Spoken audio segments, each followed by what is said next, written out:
Desde ahí esta revisión entonces, desde este espectro de neurodesarrollo y cómo se relaciona con la agresividad, bueno, sabemos que los trastornos de desarrollo son un grupo conjunto, agrupa un conjunto amplio y heterogéneo de diagnósticos con origen multifactorial, con distintos factores genéticos y ambientales que intervienen, pero ninguno de forma aislada. Inicia en general lo que define a todos los trastornos de desarrollo: inicio precoz en la vida, con curso crónico, con impacto que suele llegar a la vida adulta, con bien marcada diferencia respecto al sexo, no son mayoritariamente nombres, y que acarrean un déficit de funcionamiento personal, social, académico u ocupacional. Estas dificultades del nacimiento en general se atribuyen a que la causa se situaría neurológicamente entre el embarazo y el parto. Y también destaca una elevada coocurrencia entre ellos y entre distintas dimensiones sintomáticas, tanto en neurodesarrollo como de otros trastornos, de otros grupos de trastornos psiquiátricos. Esto es un poco lo que nos muestra el DSM-5. Y, perdón, y viene esta idea, o algunos estudios, algunas opiniones plantean que debiesen verse más que un listado de criterios diagnósticos, como entendiendo que los criterios diagnósticos se dan dentro de un escenario inestable y en dinámico cambio según avanza la investigación. Los criterios diagnósticos se van a ir dados según, van a ir rotando y van a ir cambiando según a medida que más conocemos de cómo se originan estos trastornos y cómo se presentan, desde lo fisiopatológico, genético, neurobiológico. Y esto es muy similar al como el desarrollo infantil, en sí cambiante e inestable. Por lo tanto, debiese entenderse estas clasificaciones, las que tenemos hoy día, como sabemos que son las distintas que eran del CM4, del CM3, con un carácter transitorio, que el día de mañana pueden cambiar, y van a cambiar. Esto dado principalmente porque para el diagnóstico no tenemos marcadores biológicos que apoyen una diferencia clara entre los diagnósticos para decir con este marcador biológico cae dentro de este diagnóstico, con este dentro de este otro. Y tenemos estas lagunas importantes en lo que nosotros logramos comprender en cuanto a la etiología y patogenia de los trastornos de neurodesarrollo. Y eso da, esto es un resumen. Y vemos cómo tenemos este amplio espectro donde se sobreponen muchos trastornos del desarrollo en distintas dimensiones sintomatológicas. Un poco de epidemiología, pero más que nada como hablar también de la heredabilidad, que es muy elevada en casi todos los trastornos de neurodesarrollo. Voy a ir un poco más rápido en honor al tiempo. Y aquí viene esta situación de las comorbilidades y el solapamiento, que parecen ser más la regla que la excepción. Elevada correlación entre severidad y comorbilidad. O sea, mientras más comorbilidades suelen ser más severos las dificultades desde lo funcional.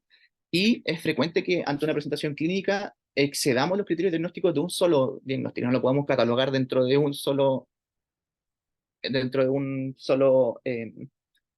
diagnóstico, sino que nos pasemos de los límites de un diagnóstico hacia otro neurodesarrollo e incluso más allá dentro de la categoría de neurodesarrollo. Y de ahí sale la frase que los pacientes no leen libros, que en el fondo no se guían por los criterios de diagnóstico del DSM para plantear su clínica o sus dificultades. Eh, y de ahí sale este enfoque que busca sustituir un poco la nosología por nuevos modelos que sean más dimensionales o transdiagnósticos, dando una nueva forma de entender y de tratar finalmente los trastornos mentales. Buscando, en lugar de centrarse en lo específico de cada uno, ver el origen común o las cosas en común que tienen. Y eso nos lleva a enfocarnos también y nos lleva un poco a desafiar esta limitación y la transitoriedad de las categorías diagnósticas frente a un paciente dado, porque si nos centramos y si nos enfrentamos a un paciente buscando un diagnóstico, nos vamos a limitar en la forma en que estamos evaluándolo y vamos a pasar, por ejemplo, por alto características potencialmente importantes, con el objeto de encasillarlo en un criterio diagnóstico. Podemos pasar por altas dificultades que no son ese criterio diagnóstico, pero como no lo estamos viendo como un paciente, sino como una categoría, se nos están pasando por alto. Y por eso se plantea que es necesario buscar enfoques que trasciendan a este enfoque. Em, em, Sobre todo dado por esta alta comorbilidad y sobreposición fenotípica entre estas condiciones que cuestionan un poco más este enfoque aún. Y así nos podríamos o plantear enfocarse más en las reales necesidades del niño, más allá de en qué categoría cabe finalmente. Y ahí, más que qué diagnóstico tiene, se plantea que debiese preguntarse uno cuáles son los puntos fuertes y las dificultades de este niño y cómo podemos aportar para que desarrolle de manera óptima sus potencialidades y logre una mejor trayectoria del desarrollo. Eh, Aquí me voy a saltar un poco porque yo creo que ustedes lo tienen más claro que yo, esto es lo de la doctora, que estos son como un poco esta presentación me pidieron que hacerla yo allá, así que hice igual un poco de repaso de los distintos trastornos de neurodesarrollo muy general. Así, esto más que nada lo quise plantear para entender cómo hay algunas teorías que plantean como teorías neurofisiológicas y neuropsicológicas, perdón, para el desarrollo del trastorno del espectro autista que podrían explicar distintas formas en las que podríamos llegar a las conductas o manifestaciones del autismo, del trastorno del espectro autista. Entre eso está la hipersistematización, la atención al detalle, la dificultad en la cognición social, la lexitimia que daría eventualmente la dificultad en la cognición social y como la más conocida el tema de la teoría de la mente. Ahora, destaqué algunas, por ejemplo, la cognición social, la teoría de la mente y la función, ustedes saben más que yo probablemente lo que es la teoría de la mente, y la teoría de la mente sobre todo dando porque hay ciertas estructuras que se relacionan desde lo neurobiológico, como sobre todo en cuanto a la empatía, la corteza frontal dorsolateral, y aquí empieza a aparecer preponderantemente la corteza frontal y la prefrontal, la orbitofrontal, ventromedial y la frontal dorsolateral y ventromedial. ¿Por qué hago atención a esto? Porque nos va a servir un poquito para entender esta posible comorbilidad, porque podrían estar redes implicadas similares, sobre todo también que hay otra teoría de neuropsicológica respecto al autismo, que es la teoría de la disfunción ejecutiva, donde los pacientes con trastorno del espectro autista también tendrían importantes dificultades en la función ejecutiva, que daría también esta heterogeneidad de la disfunción ejecutiva, daría también una heterogeneidad de las distintas casos que vemos en el trastorno del espectro autista. Ahora, también recalcar, ¿y por qué lo recalco? Porque también se asocia generalmente a la conectividad aberrante en el lóbulo frontal. Entonces vemos que las distintas teorías neuropsicológicas, o varias de ellas al menos, del trastorno del espectro autista, se basan en alguna disfunción entre las redes que involucran al lóbulo frontal y prefrontal sobre todo. Y de hecho, por eso, esto donde aquí no voy a hacer un repaso de todo lo que está involucrado eventualmente entre las teorías del autismo, pero sí recalcar que, por ejemplo, la corteza orbitofrontal se asocia a las dificultades en la adaptación social, al automonitoreo y el comportamiento adaptativo interpersonal. La corteza prefrontal medial hacia el procesamiento de información social, a la presentación de información social, entender a uno mismo y a otro, que tiene que ver con la teoría de la mente, por ejemplo. Y la corteza cingulada anterior también con la cognición social y la detección y procesamiento de la exclusión social. O sea, vemos que estas áreas parecen estar bien implicadas en el desarrollo del trastorno del espectro autista, al menos en parte de y con al menos alguna de las teorías neuropsicológicas. ¿Y por qué lo recalco? Porque si empezamos a ver otros trastornos de neurodesarrollo, como lo es el TDAH, con sus distintas dimensiones, vemos que la mayoría de las hipótesis se centran en anomalías del córtex prefrontal también. Y vemos, de hecho, que si uno puede hacer el desglose de los síntomas del trastorno de déficit atencional, síntomas de inatención, como la atención selectiva, dificultades en la atención selectiva, dificultades en mantener la atención y resolver problemas, muy de la mano con la función ejecutiva, dificultades en el control de impulso y dificultades en los síntomas hiperactivos, vemos que si lo desglosamos, lo podemos desglosar también en muchas de las estructuras de la corteza frontal que se corresponden con las que están desglosadas dentro del trastorno del espectro autista. La corteza cingulada anterior dorsal, la corteza prefrontal dorsolateral, el córtex orbitofrontal, perdón, y la corteza premotora, prefrontal motora, perdón. Y vemos que, de nuevo, se condicen los síntomas con mismas estructuras biológicas que estarían implicadas en algunos de los síntomas y en gran parte de los síntomas del trastorno de déficit, perdón, del TEA.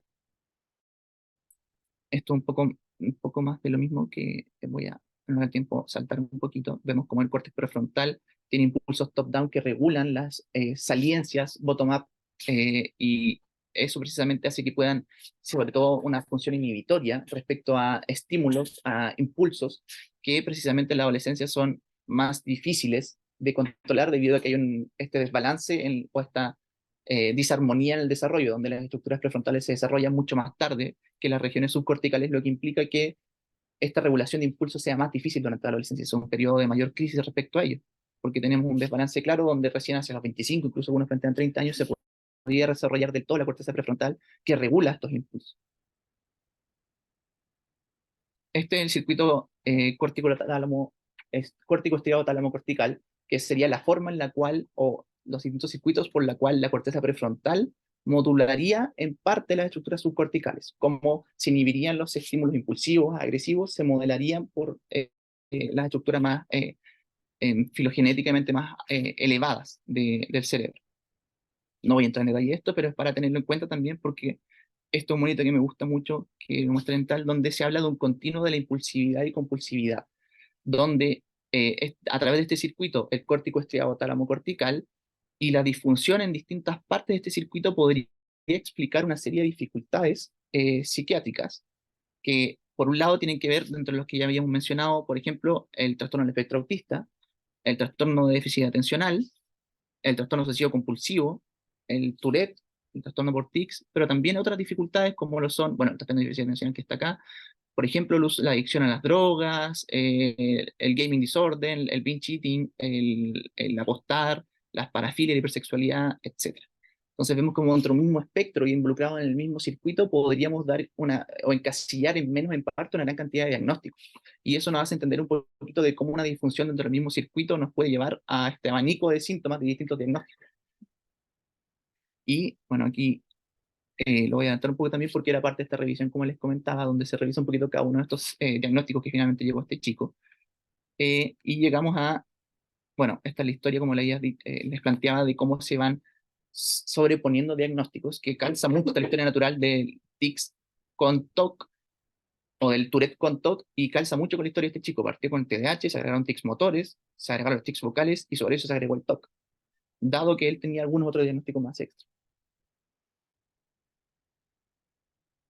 Y vemos como el Tourette es como el ancla de esta comorbilidad donde caben todos estos diagnósticos juntos, o pueden sobreponerse todos estos diagnósticos juntos, que justamente es el caso de este chico. El TOC, como repasando obsesiones y compulsiones, con las características propias fenomenológicas que cada una de estas tiene, y este ciclo que se mantiene a sí mismo, en el cual aparece a través de un estímulo interno, una obsesión, genera angustia y ansiedad, y lleva un comportamiento ritualizado que tiene el fin aliviar momentáneamente la ansiedad, pero que a largo plazo refuerza el comportamiento. Y es un ciclo que se perpetúa y que finalmente busca romper la terapia.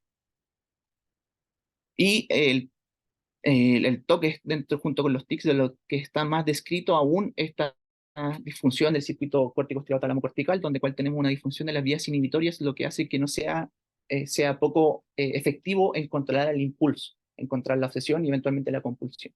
De nuevo, tenemos el mismo circuito implicado en una serie de diagnósticos que son, al parecer, más comórbidos y parecidos de lo que se ven en el DSM-5. Y desde aquí salen varios estudios que plantean teorías más dinámicas respecto al desarrollo, que como en la psiquiatría infantil y en general en el desarrollo infantil tenemos que ver, a diferencia del cerebro que vemos en adultos, donde tenemos un cerebro ya desarrollado y podemos eventualmente analizarlo ya desarrollado y con eventualmente una disfunción más enmarcada. En el cerebro infantil tenemos que hablar de un neuroconstructivismo, no tenemos un cerebro menos diferenciado, menos modular y altamente interconectado, que a través de la experiencia y la poda se va a ir especializando, localizando o modularizando a lo largo del desarrollo, pero en etapas tempranas nada es estático. Y esto plantea este estudio plantea que incluso situaciones que pueden ser muy distintas finalmente, como el síndrome de Williams versus el TEA, que el síndrome de Williams se caracteriza como por mucho contacto visual, buscar el contacto visual, una personalidad más jovial, una búsqueda activa de las interacciones sociales, que es como completamente opuesto al TEA. Si los vamos a buscar al inicio o en las dificultades iniciales, son muy parecidos. Y nos hablan de cómo se va moldeando este cerebro y cómo las trayectorias pueden ser muy abiertas en su evolución, pero tiene que ver cómo se va construyendo el cerebro, no cómo se presenta en un comienzo.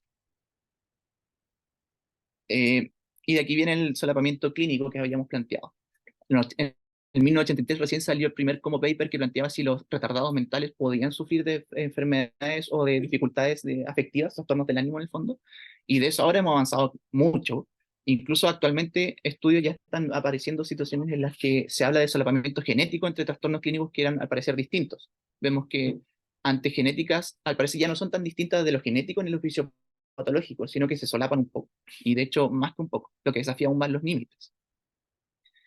Y se sabe que hay mayor vulnerabilidad en los trastornos de neurodesarrollo para una serie de otras dificultades. Y eso desafía un poco los conceptos de comorbilidad y límites en torno a los trastornos, que ya no son tan seguros y cada vez son más tenues que cuando se plantearon inicialmente. A medida que más sabemos, más nos entran dudas respecto a estas divisiones arbitrarias que estamos haciendo.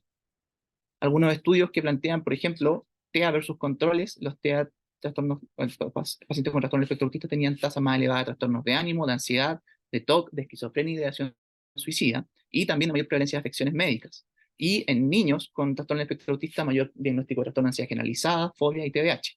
6 veces más probabilidad de una hospitalización psiquiátrica en un niño TEA versus un niño sin el diagnóstico de TEA. Y considerar que muchas veces comportamientos disruptivos del neurodesarrollo pueden eclipsar otros síntomas. Ante dificultades conductuales que se asocian al TEA o al TDAH, pueden estar eclipsando síntomas internalizantes o incluso síntomas médicos. Se asocia toda la conducta al TEA, toda la conducta al TDAH, pero se pueden pasar por alto dificultades que están enmascaradas por esa sintomatología. comorbilidad TEA-TDAH importante. 50-70% de los pacientes con TEA tienen al menos sintomatología de TDAH, e incluso el diagnóstico de TDAH comórbido. Y como habíamos dicho, la neurobiología parece solaparse bastante. Y ahí sale la duda si son trastornos independientes que simplemente coexisten en función de prevalencia de la población, o estas y otras comorbilidades aparecen juntas porque representan expresiones variadas de un continuo con mecanismos patogénicos comunes. En realidad estamos viendo dos áreas de un mismo espectro.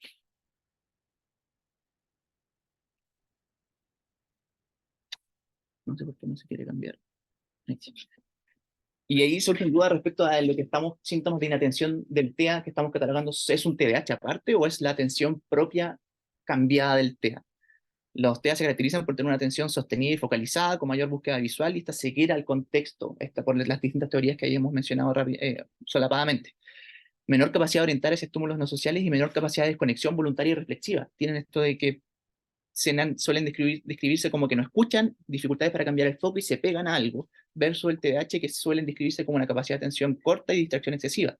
Pero esta hiperactividad, hiperfocalización, lleva hiperselectividad, hiperreactividad y sobrefocalización sobre distintos focos de atención, hace que tenga estos comportamientos preservativos, puede explicar estos comportamientos perseverativos y estereotipados, eventualmente con algunas dificultades desde los rendimientos cognitivos, pero pueden confundirse con una falta de atención del TDAH. Tenemos un tipo inatento o tenemos un tipo hiperfocalizado y son diagnósticos distintos o son parte de la dificultad de atención del TEA. Y ahí queda la duda de nuevo, ¿son síntomas atencionales inherentes al TEA o es realmente un TDAH comórbido?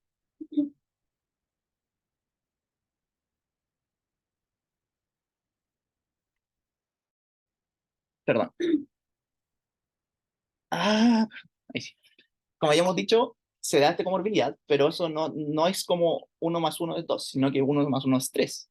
TEA más TDAH da síntomas TEA más graves por un lado, lo que sugiere que los síntomas de hiperactividad e impulsividad agravan los síntomas del TEA, pero también, paradójicamente, en un paciente con TDAH son mucho más prevalentes los síntomas de trastorno del espectro autista en distintos estudios. De hecho, desde estudios funcionales ven estas anomalías compartidas, como le habíamos dicho, y se ve que ambos tienen esta comorbilidad, tienen alteraciones por un lado únicas, pero también tienen algunas separadas. Entonces tenemos más TDAH en un paciente TEA y tenemos más TEA o más síntomas TEA en un paciente con TDAH. Entonces aquí se plantea que no sería una mera adición de ambos trastornos, no es como tengo un TEA por un lado y TDAH junto y que uno más uno es dos, sino que es más que nada, se plantea que puede ser un trastorno neurofuncionalmente distinto. Por eso le decía que uno más uno parece ser tres más que dos. Esta paradoja, no solo los síntomas TDAH son más comunes en los jóvenes TEA, sino que eh, también los síntomas de TDAH parecen ser características del autismo, como le había dicho, y tenemos este solamente genético. Y se han hecho incluso estudios que buscan, a través de las disfunciones, distintas disfunciones ejecutivas, hacer perfiles neuropsicológicos o de rendimiento neurocognitivo para diferenciarlos. Ok, los TDAH se caracterizan más por esta dificultad, los TEA por esta dificultad, y incluso lo pusimos desafiante por esta dificultad, pero todos están fracasados, pues se ven que las dificultades parecen ser un conglomerado donde no podemos diferenciarlas específicamente uno de cada otro. No nos sirven para hacer una diferenciación de criterios, o sea, de diagnóstico.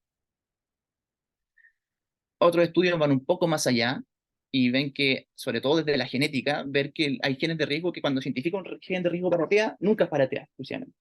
Es para discapacidad intelectual, es para TDAH, incluso para esquizofrenia, incluso para trastorno bipolar.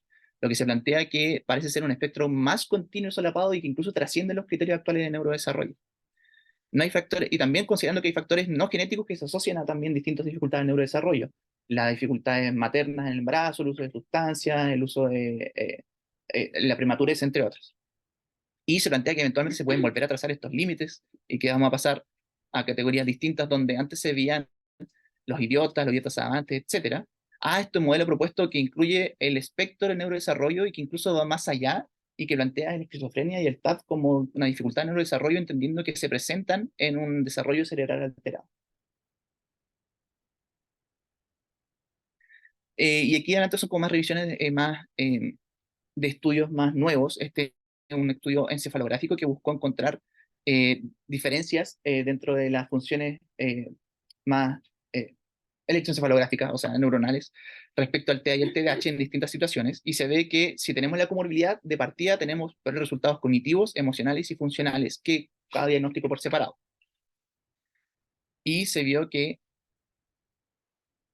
tanto TEA como TDAH tenían algunas dificultades que eran comunes y otras que eran distintas. Y aquí hay que entrar a ver donde calzan las X, vemos que son, ay, no tengo el puntero, ahí, cosas que se solapan en el análisis electroencefalográfico. Por ejemplo, dificultad en el procesamiento de errores, dificultades en el procesamiento visual y auditivo.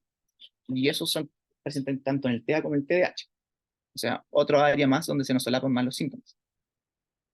Este otro estudio bien bonito donde se hicieron 4 grupos de estudio, uno con TDAH, otro con TEA, otro con la comorbilidad y otro con solamente el control, y se vio que comorbilidad versus cada uno por separado se asociaban a tener mayor o menor rendimiento cognitivo, con CI más bajo, y mayor gravedad de síntomas que cada uno por separado.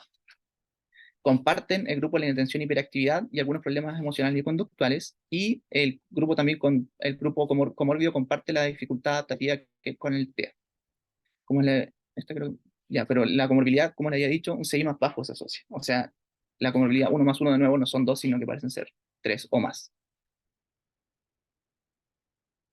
Y además la comorbilidad daba peores puntuaciones de internalización, externalización y funcionamiento global. Si teníamos la comorbilidad, era más probable que tengamos trastorno por incidente desafiante, problemas cognitivos, ansiedad, rasgos de perfeccionismo, problemas sociales, quejas somáticas y la habilidad emocional. Y, de nuevo, volvemos a lo mismo. La comorbilidad en sí se asocia, si tenemos TDAH más TEA, tenemos más síntomas TDAH, pero también tenemos más síntomas comórbidos o más sintomatología más intensa de TEA.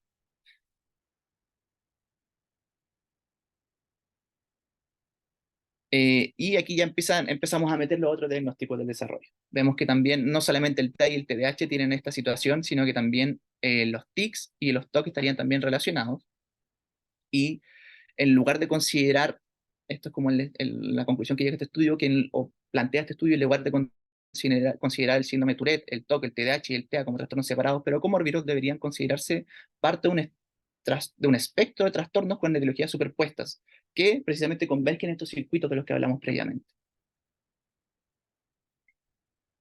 Este es este estudio que en el fondo vio como no solo en los pacientes Tourette, pero sino también en las familias de pacientes con Tourette sin el diagnóstico había alta carga de Tourette, alta carga de TOT, alta carga de síntomas TEA y alta carga de síntomas de TDAH, como para hacer el resumen y entrar en el detalle. Y los que más se asociaban a tics, y hiperactividad y TEA eran justamente las obsesiones agresivas, que recordemos de las que tenía este chico. Y si tenemos tics, tenemos scores más altos de hiperactividad. O sea, vemos que cada uno agrega por su cuenta y cada vez es más esta suma, que no es solo uno más, sino que son uno, dos o tres. Estudios genéticos muestran un poquito lo mismo, y este estudio es bien bonito que parea los distintos hallazgos de genética de cada uno de estos trastornos de neurodesarrollo y los compara a ver cuántos se sobreponen uno sobre otro. ¿A qué conclusión llega? A este modelo que estadísticamente, de forma estadísticamente significativa, desde la genética, el tener un síndrome de Tourette me da más riesgo de tener un TOC. El tener un trastorno, un TDAH, me da más riesgo de tener un TEA, y a la vez me da más riesgo de tener un síndrome de Tourette. Y tener un diagnóstico de TEA me da mayor riesgo de tener TDAH. O sea, desde la genética también vemos que tenemos este solapamiento, y que cada vez, mientras más sabemos la genética, más nos damos cuenta que estamos hablando de cosas más similares o parte del mismo espectro más que algo diferencial. Este también cuestiona, es un análisis que se llama Diagnostic Agnostic Approach, que son enfoques que buscan caracterizar a distintos grupos de pacientes desde lo funcional, neurobiológico, con resonancia magnética funcional, y desde perfil de síntomas, sin categorizarlos con diagnósticos. Y en el fondo lo que llega, estos pacientes, o sea, estos estudios llegan aún más a cuestionar estos diagnósticos, porque se ve que los diagnósticos no hacen la real diferenciación. Comorbilidad sabemos que es muy elevada, y que la mayoría tiene de los diagnósticos que llegan con trastorno de neurodesarrollo, más de la mitad, o sea, perdón, los pacientes que llegan a un servicio de salud mental, más de la mitad tienen trastorno de neurodesarrollo. De esos casi la mitad tienen TDAH, un porcentaje de 18% tiene tics y TEA un 6%, pero importante que 31% solamente el 31% tenían un solo trastorno de neurodesarrollo, sin comorbilidad. El resto todos tenían comorbilidad. Y de esa comorbilidad, 58% era heterotípica y 21,2, o sea, 22% era homotípica.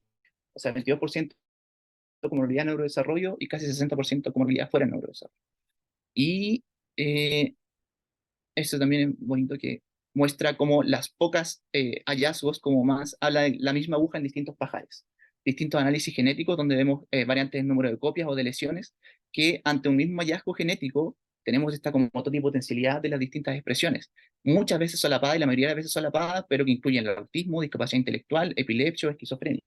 Y vemos que ante un mismo alteración genética específica, de las pocas que están bien descritas, no podemos asegurar que va a terminar en nuestras trayectorias, sino que probablemente van a ser más de una y distinto y un abanico bien amplio.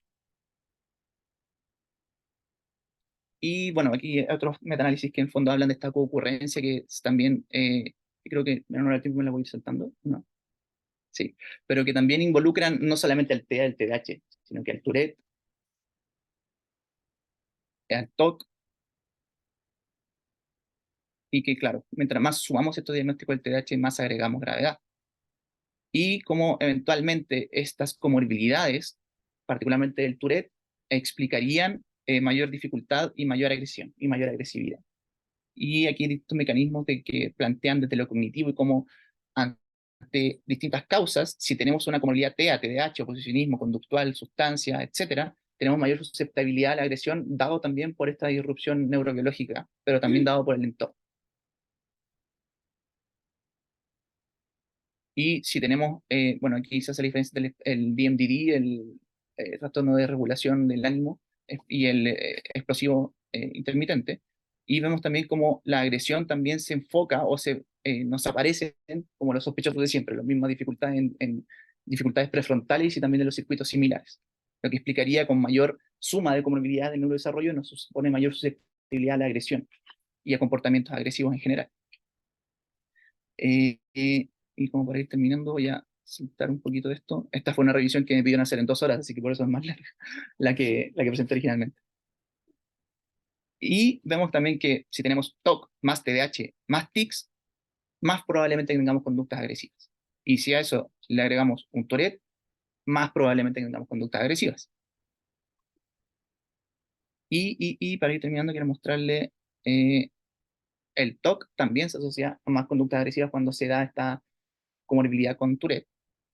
Y por último, quiero mostrarles, a raíz de estas dificultades que tenía este chico, que ser víctima de bullying era un aumento importante de síntomas de ansiedad y depresión, pero también de mayor agresividad, que un 26% de los pacientes con Tourette informó victimización por parte de pares, lo que les ponía en más riesgo de tener conductas agresivas, y algunas situaciones del entorno también aumentan la agresión en niños con Tourette, y desligándonos, considerando lo mismo en niños con dificultad de neurodesarrollo. Crianza sin respuesta, coercitiva y poco afectuosa, pero también padres que evitan los conflictos, no ponen límites o que son severamente utilitarios, que estarían inadvertidamente reforzando los síntomas agresivos del chico. Y para terminar, que esta fue otra de las cuestiones o de las dudas que surgieron. ¿Esta? Esta era fue porque se nos planteó ya, pero ¿cómo manejamos la agresividad de este chico? Ha pasado por todos los esquemas farmacológicos. Y se planteó que podemos enfocar en mejorar los frenos o disminuir el impulso.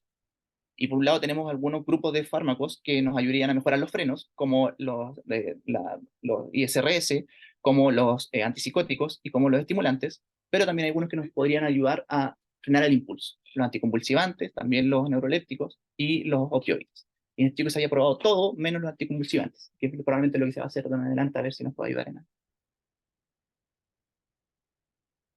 Y finalmente, ante esta duda de decir, ya, pero ¿por qué los chicos con Tourette parece que son más agresivos? Este chico tiene conductas que han llevado a ser más agresivas. ¿Hay alguna relación o no? Se han hecho estudios al respecto y sobre todo de la criminalidad. Y se ha llegado a la conclusión que si bien la mayoría de los chicos o individuos con Tourette no son agredidos, o sea, no son ni agredidos ni autores de delitos, sí son más propensos tanto a ser víctimas de delitos violentos como también ser autores de violencia. Y aquí salen estas trayectorias, donde los chicos se analizó una corte sueca con registros retrospectivos como de 40 años de evolución y se ve que los pacientes con trastornos por crónico por tics o con Tourette sí empezaban alrededor de los 15 años a tener más conductas agresivas, ser víctimas de más conductas agresivas, pero también a tener más conductas o denuncias en el ámbito judicial, versus los pacientes que no tenían Tourette. 2,2 veces más probable ser víctimas de violencia, 3,1 veces más probable ser condenados por delitos violentos y 1,6 veces más probable de ser condenados por delitos no violentos. Y si tienen TDAH o sustancias comórbidas, ese riesgo se disparará aún más. Eso, bueno, y esto también que el TOC también se asocia lamentablemente a mayores conductas agresivas. Y en este caso teníamos como la tormenta perfecta. Teníamos un Tourette con un TDAH, con un TOC que lleva mayor agresividad, pero también con rasgos TEA que aumentaba la sintomatología impulsiva e inatenta, hiperactiva, pero también borraba o hacía que costaba un poco más ver los límites y los contextos sociales, lo que llevaba a mayores situaciones de riesgo. Y bueno, un estudio más chiquitito, 50 pacientes, 42 pacientes con TOC, 50% presentaban ataques de ira. O sea, los TOC también se asocian a mayores conductas agresivas, al igual que los tics, al igual que el Tourette, al igual que el TDAH. Eso es una revisión ultra acotada, pero